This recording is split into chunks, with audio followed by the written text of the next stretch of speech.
For over 70 years, a small, sealed room in the rear of Anne Frank's house in Amsterdam remained untouched, locked behind layers of preservation and mystery. Visitors have walked past it for decades, unaware that one section of the building had never been fully explored. But now in 2025, historians were finally granted access. What they found left even the most seasoned researchers stunned.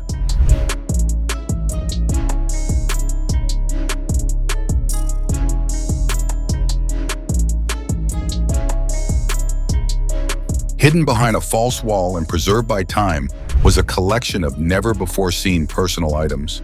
Fragments of life frozen in silence, a faded notebook, scraps of drawings, and a cloth pouch containing what appears to be a locket, possibly belonging to Anne or her sister Margot. But it was what was written inside the notebook that shook everyone. A single, undated page, written in Anne's hand, reflecting a darker, more complex emotional depth than anything found in her famous diary.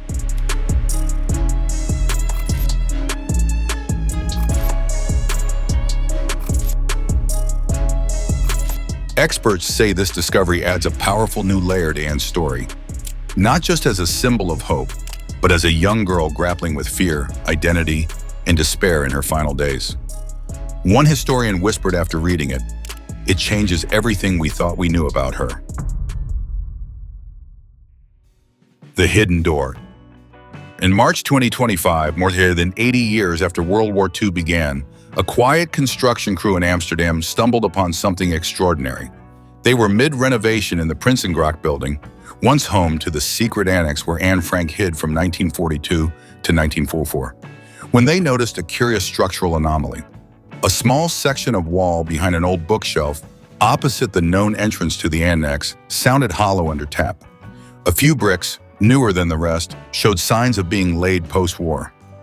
When removed, they revealed a sealed wooden frame, padlocked and plastered over, an entirely hidden space. According to city property records, the compartment had been obscured by the building's second post-war owner sometime between 1948 and 1953. Inside, wartime tools were found, rusted clamps, brick cutters, and a trowel wrapped in waxed paper, suggesting someone deliberately constructed and concealed the space.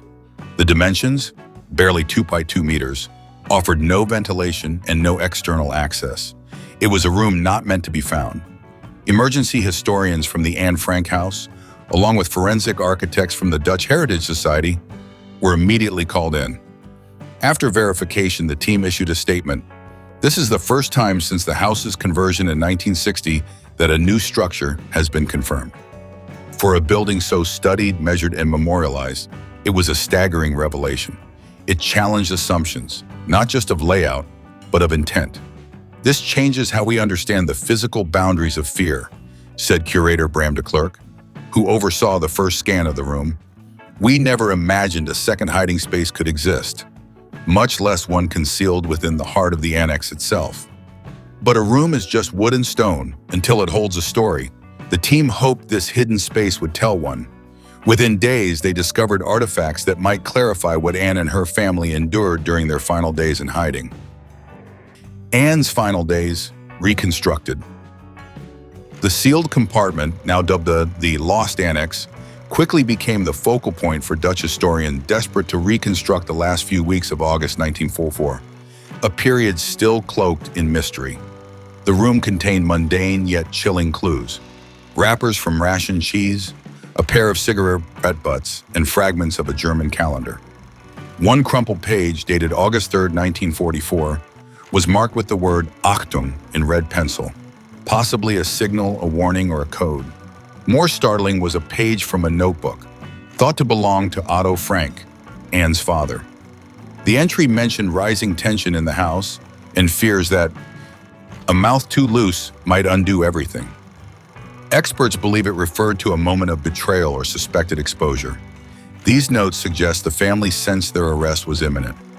The food wrappers matched ration deliveries made on August 2nd, the day before the family was seized by the Gestapo. The theory forming among historians was staggering. The Franks may have started preparing for a second escape route. The room's isolation from the rest of the annex and its lack of basic furniture indicated it wasn't used for daily hiding, but perhaps reserved for emergencies.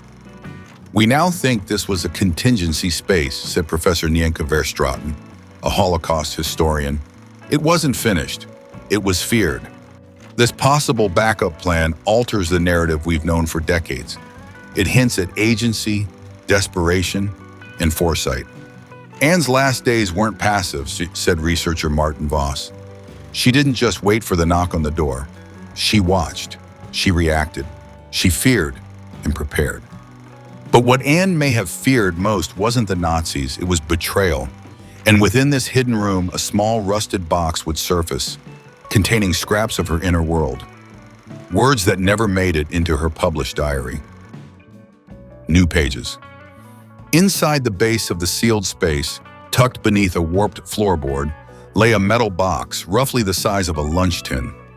Rusted shut and wrapped in wax fabric, it had likely been untouched since 1944. When opened under lab conditions, it revealed the most significant find of the entire investigation. Torn pages, unmistakably written in Anne Frank's hand. These were not drafts or copies. They were new diary entries, previously unknown to historians, scholars, or even her family. The handwriting was authenticated by forensic analysts from the University of Amsterdam, who compared stroke weight, ink saturation, and phrasing with known samples. The entries dated between July 29th and August 3rd, 1944, revealed a darker, more urgent tone. One chilling sentence from July 30th reads, "The silence feels like a trap." Another entry questions whether Mayep Gies, the Franks' trusted helper, was safe from discovery. Anne's writing hints at paranoia, but also a dawning understanding of how fragile their network truly was. In one page, she writes of overhearing a man's voice downstairs she didn't recognize, describing it as curt, official. This has led some historians to reconsider the timeline of the family's discovery. Had they already been under surveillance before their arrest on August 4th? And was this hidden journal a deliberate attempt by Anne to preserve her thoughts in case the worst occurred? "This is Anne in a different key," said archivist Lotte Meyer. "Not the dreamer, but the observer, watchful, analytical, and frightened." These fragments expand our image of Anne Frank from that of an innocent voice to a psychologically astute young woman grappling with the complexities of fear, betrayal, and endurance. These new words brought Anne closer, but other objects in the Lost Annex made the space feel more foreign. They weren't just relics of her life. Some belonged to someone else, and they hinted that Anne's family may not have been the first or last hidden there. Hidden objects and silent clues. The Lost Annex, though bare by design, yielded a handful of personal items, each saturated with mystery.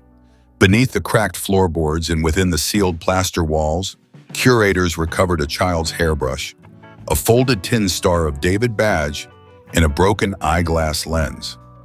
Each object was carefully extracted, logged, and subjected to forensic analysis. One item in particular, a small folded note labeled "For later," sparked intense interest. The note, aged and water-stained, was chemically dated to early 1944. It bore fingerprints that didn't match anyone in the Frank family. Scholars are still analyzing its contents, but initial scans revealed partial Hebrew text and a hand-drawn floor plan. The tin badge, stamped with serial code 2741, matched a batch issued to Amsterdam's Jodenbord in 1942. Combined, these artifacts suggest the room may have had another occupant, possibly even before the Franks arrived. "There's growing evidence this space had a previous life," said Leah Rutgers, a senior researcher with the Dutch Holocaust Archive. "The brush's bristles were dyed in auburn, not Anne's color. The badge, the note, the lens, these feel like fragments of another story entirely." The discovery complicates our assumptions. It forces a reckoning with how many unnamed lives passed through this place, their histories left behind in silence. Anne's family may have entered the annex not as the first hidden souls, but as inheritors of an improvised sanctuary, layered with memory and fear. The space was not only about survival, it was about erasure, about voices nearly lost. As Rutgers put it, this wasn't just a room in hiding, it was a room of forgetting. But if this room held echoes of more than one life, it also held secrets the post-war world chose not to remember. The very act of sealing it raises disturbing questions. Who covered it up? And why? Why it was sealed. The reconstruction team traced the bricked-over doorway to a 1949 renovation permit filed by the building's second post-war owner, Hendrik Voskamp. Voskamp, a local grocer with no recorded ties to the war, owned the property until 1956, when it changed hands again. In a newly uncovered testimony from 1956, he said, "There was leftover sorrow in the walls. It was better left untouched." Until now, this document had never been part of public records. Historians now propose a controversial theory. The space was intentionally sealed not out of ignorance, but out of fear of association with Nazi-era secrets. The room may have been seen as too painful, too politically charged, or too tied to complicity to preserve. In the post-war years, many tried to forget as quickly as possible, said Professor Jeroen Beekman, a Dutch historian. Acknowledging this room may have meant acknowledging participation or abandonment. Further complicating matters, architectural maps from the 1940s were incomplete. The space was never recorded in any official renovation blueprints, including those used in the 1960 transformation of the house into a museum. This absence wasn't an oversight, it was erasure. And until 2025, even the Anne Frank house had no awareness of the room's existence. "We assumed we knew every square meter," said curator Miriam Kroner, "but the building kept it secret." Was it a backup hiding place the Franks never used? Or one they used briefly? Was it inherited from others, sealed to forget them? These remain open questions. But the idea that a known Holocaust site still held unknown trauma, physically hidden behind its walls, speaks volumes. It reminds us that silence is not always absence. Sometimes it's design. The building's walls may have hidden its past, but a small photograph buried within them threatened to rewrite what we thought we knew about who was there and when. Photos that shouldn't exist. Tucked inside the backing of a cracked picture frame, behind a faded Dutch landscape print, researchers found a photograph. Black and white, slightly curled, but preserved by luck in dry conditions. The image depicted 4 children standing in an unlit room.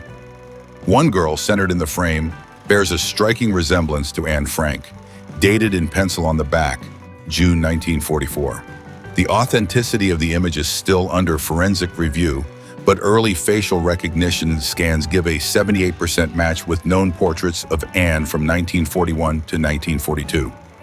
More startling, the background in the photo features a broken mirror and damaged plaster, both matching features of the newly discovered space. If genuine, this image changes the timeline. It places Anne, or someone nearly identical to her, in the Lost Annex weeks before the family's arrest. The 3 other children in the photo remain unidentified. Efforts are underway to cross-reference the image with Amsterdam school and synagogue records from 1940 to 1943. But so far, no matches. The implications are enormous. Could others have passed through the annex unknown to history? Could Anne have interacted with another family in secrecy or been photographed by one of the helpers? This photo, if proven real, is the single most disruptive artifact we've ever seen, said Marta Vink, head of visual archives at the Anne Frank house. It suggests Anne had contact beyond what was documented. It implies she wasn't as isolated as we believed. The very idea reshapes the annex as not a closed world, but one with hidden doors, both literal and personal. As with everything else in this discovery, answers lead only to more questions. But one thing is clear: the truth about Anne Frank's final months remains more complex and more haunting than we ever imagined. Yet as new people entered the frame, so too did new suspicions. A single name, unknown until now, resurfaced from the shadows and reignited the debate over who might have betrayed the annex. Betrayal revisited. Among the boxes of recovered material was a delivery log, yellowed and brittle, containing entries that didn't match any known records from the Frank family's time in hiding. Several deliveries, bread, coal, and lamp oil, were listed under a name never before linked to the secret annex, Peter Smith. Dated intermittently between April and July 1944, these notations prompted immediate scrutiny. Smith's address, discovered in an old Amsterdam trades registry, placed him just blocks from a known Nazi informant network tied to the Sicherheitsdienst. Even more damning was a handwritten note attributed to Otto Frank, likely scribbled in late July 1944, discovered among the Lost Annex materials. It read simply, "Peter asked too many questions. Keep the door bolted." Until this moment, the list of suspects involved in the betrayal of the Annex had remained speculative. But this note, coupled with Smith's proximity to Gestapo collaborators, has opened a new avenue of investigation, now involving both Dutch and German Holocaust archives. Smith was not listed among the four known helpers: Miep Gies, Victor Kugler, Johannes Kleiman, and Bep Voskuil. His sudden appearance in these newly discovered records raises critical questions. Did he deliver out of obligation? Was he coerced? Or was he deliberately feeding information to the Gestapo, who raided the building on August 4, 1944? The possibility has reignited a global debate that had largely settled for decades. "This is the first new betrayal, lead in over 40 years, said Jan Muller, director of the Dutch Holocaust Inquiry Commission. "It doesn't rewrite the narrative, it reopens it." If Smith was indeed the weak link, it casts fresh light not just on the circumstances of the raid, but on the fragility of resistance networks under occupation. Trust, it seems, was the most limited resource of all. But the Lost Annex didn't just expose history's suspects. It also revealed the toll secrecy and fear exacted on those inside. And nowhere was that pain more tangible than in the very marks left on the walls. The psychological toll. Inside, the Lost Annex wasn't built for comfort. Measuring just 2 by 2 meters with no windows and barely any airflow, it was a space of emergency, not routine. But signs of use were clear. Scraps of fabric and wool, stitched into crude bedding, lay in one corner. The walls, when lit with forensic UV light, revealed faint scrawls, scratches, initials, and most hauntingly, full sentences etched in charcoal. One message, now matched to Peter Van Pels's handwriting, read, "We don't breathe, we disappear." This space was not imagined as part of the family's primary quarters. It was a last resort, a contingency refuge built from fear. Psychological experts studying the artifacts believe it may have been used during heightened surveillance, or when sounds in the street suggested nearby raids. The items found, half-torn pages, an empty water tin, moldy crackers, suggest temporary stays lasting perhaps hours, maybe days. It was claustrophobic, silent, and inescapable. Scholars now refer to it as the room of retreat. It functioned less as a living space and more as a psychological pressure valve. "It's the architectural embodiment of anxiety," said Dr. Eva Langenkamp, a trauma specialist advising the museum's analysis. They built a space for their fear. That fear became physical. The toll wasn't just bodily, it was emotional, spiritual, invisible in every way the annex sought to be. Anne's diary, so often praised for its light amid darkness, rarely dwells on spaces like this. But the discovery forces a rereading of her most anxious passages. Perhaps she did not name this room. Perhaps she didn't want to. Yet its walls speak now in ways paper never could. As the world learned of the Lost Annex, reactions surged. Across continents, scholars, students, and survivors confronted the implications of what had been uncovered and what it meant for one of the 20th century's most enduring stories. The global reaction.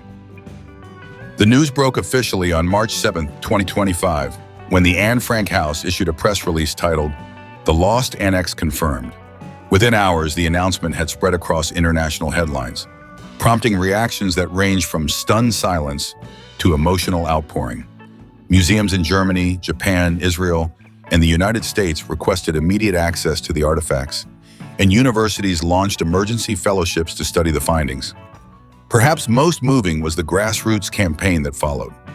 Across schools in Europe and North America, students began using the hashtag #AnneUnsealed, posting tributes, essays, and reflections. A TikTok video featuring Anne's July 30th entry, "The Silence Feels Like a Trap," was viewed 15 million times in a single weekend. At Groningerplein School in Rotterdam, students held a vigil, placing symbolic locks on classroom doors in a ceremony they called The Room Remembered. The Anne Frank House curated a new traveling exhibit, The Lost Annex, Voices from the Sealed Room, featuring rotating artifacts and digital recreations of the space. One section, titled Names We Never Knew, focuses on the still unidentified children in the June 1944 photo. Another invites visitors to leave messages to Anne, which are digitally projected onto the Lost Annex walls in real time. The impact was profound and immediate. Anne has always been a symbol, said museum director Esther Loonstra, but these discoveries make her a person again, someone who hid, feared, hoped, and planned, even in silence. The global response was not merely academic, it was personal. What was hidden had been found, and with it, a kind of unfinished grief. But more than grief, the discovery brought reflection. Because history doesn't end with what we know, it deepens with what we're still learning. And the final revelation was this: the story of Anne Frank isn't over. Legacy unfolding. For decades, Anne Frank's story has served as the most human face of the Holocaust, a teenage girl's voice suspended in time, echoing through classrooms and museums. But with the unsealing of the Lost Annex, we are reminded of something deeper: that history is layered, unfinished, and often more fragile than we assume. What we found was not a contradiction to Anne's diary. It was a companion, one that whispered what could not be said out loud. The sealed room, with its artifacts and traces, doesn't rewrite Anne's story, it enriches it.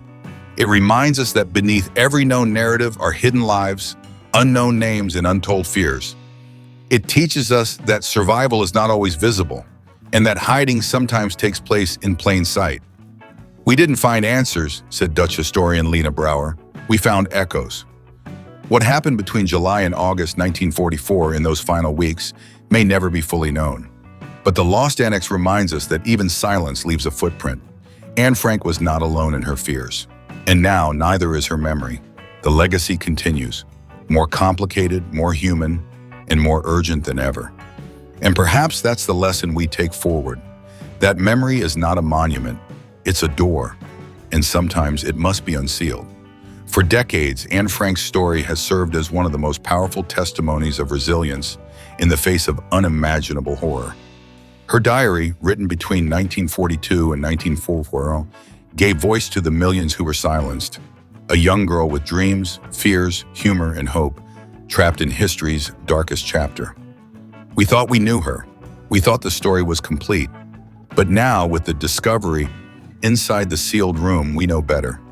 The items found, a delicate locket, hand-drawn sketches, and that single unpublished notebook page, have reawakened something long buried: the unfiltered humanity of Anne Frank beyond the public pages. She wasn't just a diarist or a historical figure. She was a daughter, a sister, a child trying to make sense of a collapsing world. And in that final handwritten message, she seemed aware that her words might never reach beyond those walls. Historians describe the writing as unsettlingly mature, layered with emotional fatigue and startling introspection. There were no grand revelations or shocking confessions, just the quiet ache of a young soul trying to stay hopeful while slipping further into uncertainty. That page reminded us, Anne never got to finish her story. The sealed room was never meant to be a time capsule. It was part of a home, part of a hiding place, part of a life stolen too soon. But what it held was not just artifacts, it was echoes. Echoes of footsteps, whispers, final glances, and the silent weight of fear that settled in that space for over 2 years. Now the question is, what do we do with this rediscovered piece of Anne? Already, preservationists are working to digitize the items. The Anne Frank House will unveil a new exhibition in late 2025 centered around the findings, not as spectacle, but as testimony. Educators and scholars are re-examining existing translations of the diary, now with deeper context and emotional texture. But more importantly, this discovery forces us to ask ourselves uncomfortable questions. How much history have we locked away behind walls? How many voices are still buried beneath bureaucracy, dust, and time? Anne Frank has long been a symbol of hope, of endurance, of courage. But this latest chapter reminds us she was also unfinished, and that's what makes her legacy more powerful, more tragic, and more urgent than ever. Because in a world that continues to wrestle with injustice, extremism, and forgotten truths, Anne's voice still speaks, not from textbooks or film adaptations, but from quiet corners, from hidden rooms, from words written in pencil on worn pages. "I still believe, in spite of everything, that people are truly good at heart," she once wrote. Now, after 70 years, we've heard one more whisper from Anne, and this time it's not just history we're feeling. It's the soul of a girl who never stopped writing, even when the world stopped listening. May we never stop listening again.